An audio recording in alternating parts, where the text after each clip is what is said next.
कानी बहू। किशोरी लाल जी के बेटे राघव की शादी की बात जगह जगह चल रही थी, लेकिन किशोरी लाल जी को कोई लड़की पसंद ही नहीं आती थी। और उसकी एक ही वजह थी, किशोरी लाल जी का लालची होना।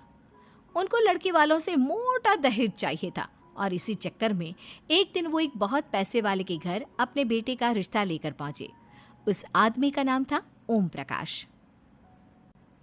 देखिए किशोरी लाल जी, मेरी एक ही बेटी है और मेरी सारी संपत्ति जायदाद सब कुछ मेरी बेटी नैना का ही है। पापा, नाम से लगता है बहुत खूबसूरत होगी। कितना अच्छा नाम है ना, नैना। ओ, वैसे बात तो सही है आपकी। अब इतना पैसा है, जमीन जायदाद है, इकलौती बेटी, आप भी क्या करेंगे? सब कुछ उसे ही देंगे ना। बिल्कुल ठीक पहचाना आपने। बस बेटी की शादी और सारी जायदाद उसके नाम। पापा, बिना देखे हाँ कर दीजिए ना। इतना अच्छा रिश्ता फिर कहाँ मिलेगा? माला माल हो जाएंगे हम। मैं अपनी बेटी को बुलाता हूँ। अरे नहीं नहीं नहीं नहीं, आपकी बेटी का नाम नैना है, सुनकर ही लगता है बहुत सुंदर होगी।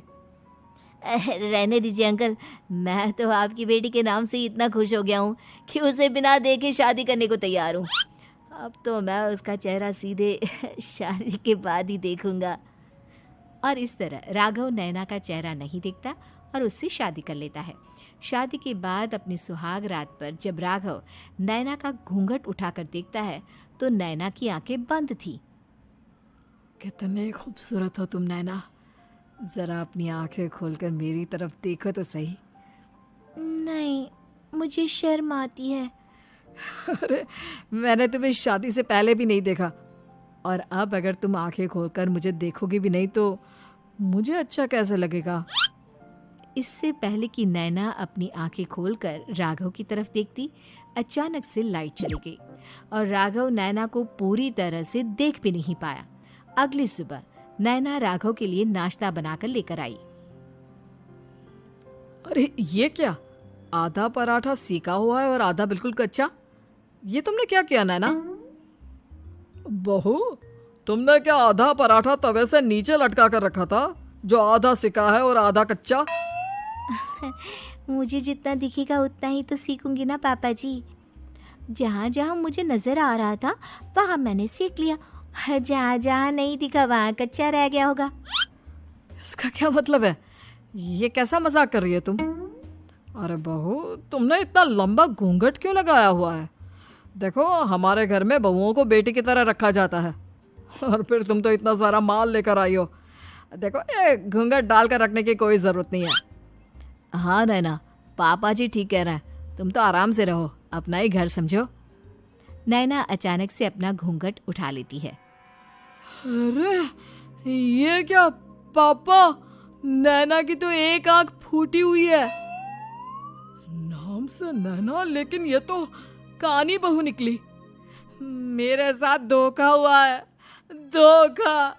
बिना दिखाए अपनी कानी लड़की मेरे संग ब्याह दी। मुझे कानी बीवी नहीं चाहिए। मुझे अभी ओम प्रकाश जी से बात करनी पड़ेगी। आखिर उन्होंने मेरे साथ ऐसा किया क्यों? अरे, आप लोगों ने ही तो पापा से कहा था कि आप लोग शादी से पहले मुझे देखना नहीं चाहते। अब मेरे पापा पर क्यों इल्जाम लगा रहे हैं? अरे लेकिन उन्हें बताना तो चाहिए था ना कि तुम कानी हो, एक आंख से तुम्हें दिखाई नहीं देता। किशोरी लाल और राघव नाराज होकर ओम प्रकाश को अपने घर बुलाते हैं। पापा जी, ये आपने क्या किया? शादी से पहले बताया क्यों नहीं कि नैना की आंखों में परेशानी है? अरे, आप ही ने तो लड़की देखने से मना कर दिया था। और लेकिन आप बता तो सकते थे। आपको तो हमारी बेटी की प्रॉपर्टी चाहिए थी, वो भी पूरी की पूरी। अब क्या हुआ अगर उसे आधा दिखाई देता है? प्रॉपर्टी तो आपको पूरी मिल गई ना। अरे ये क्या बात हुई? मेरी शादी प्रॉपर्टी से नहीं, आपकी बेटी से हुई है। अब ये तो पहले सोचना चाहिए था, तब तो मेरी प्रॉपर्टी देखकर तुम्हारी जुबान लप लपा रही थी। लेकिन मैं कानी लड़की को अपनी बीवी बनाकर नहीं रख सकता। पापा, कुछ करिए ना आप। हाँ, करता हूँ। देखिए ओम प्रकाश जी, आप हमारे साथ ऐसा नहीं कर सकते। और तुम देखो, अगर तुमने मेरी बेटी से शादी तोड़ी ना, तो जो भी प्रॉपर्टी मैंने तुम्हें दी है वो तो पूरी की पूरी वापस ले ही लूँगा, और आधी प्रॉपर्टी तुम्हारी भी लूँगा। अरे मेरी आधी प्रॉपर्टी भला क्यों लेंगे आप? इसलिए क्योंकि मेरी बेटी को आधा नज़र आता है और उसकी नज़र अभी तक तुम्हारी आधी जायदाद पर ही पड़ी है। अब तुम उसे घर से निकालोगे तो कुछ तो लेकर जाएगी ना। और अगर हम आपकी बेटी को अपने घर की बहू बनाकर रखे तो? तो तुम्हारी पूरी प्रॉपर्टी तुम्हारी ही रहेगी, और जो मैंने तुम्हें दिया है ना, उसमें से बस मैं आधा लेकर जाऊंगा। अरे लेकिन अब आप अपनी दी हुई प्रॉपर्टी में से आधी वापस क्यों लेकर जाएंगे? अगर मैं आपकी बेटी को अपनी पत्नी बनाकर रखने को तैयार हूं तो? इसलिए ताकि भविष्य में अगर तुम मेरी बेटी को धोखा दो तो उसके पास कुछ तो रहे जो पति का हो। वैसे मेरे पास तो बहुत कुछ है, लेकिन अपने पति की कोई निशानी तो उसके पास होनी चाहिए ना। अब अगर तुमने मेरी बेटी को कहानी कहा तो तुम्हें प्रॉपर्टी भी कहानी ही मिलेगी, पूरी नहीं। जमाए राजा। किशोरी लाल और राघव समझ चुके थे कि वो बुरी तरह फंस चुके हैं और अब उनके पास वहां से निकलने का कोई चारा नहीं है। अब समझ में आया ना, लालच बुरी बला होती है। एक तो तुम्हें प्रॉपर्टी मिली, ऊपर से बीवी मिली, उसमें तुम्हें नखरे भी दिखाने हैं।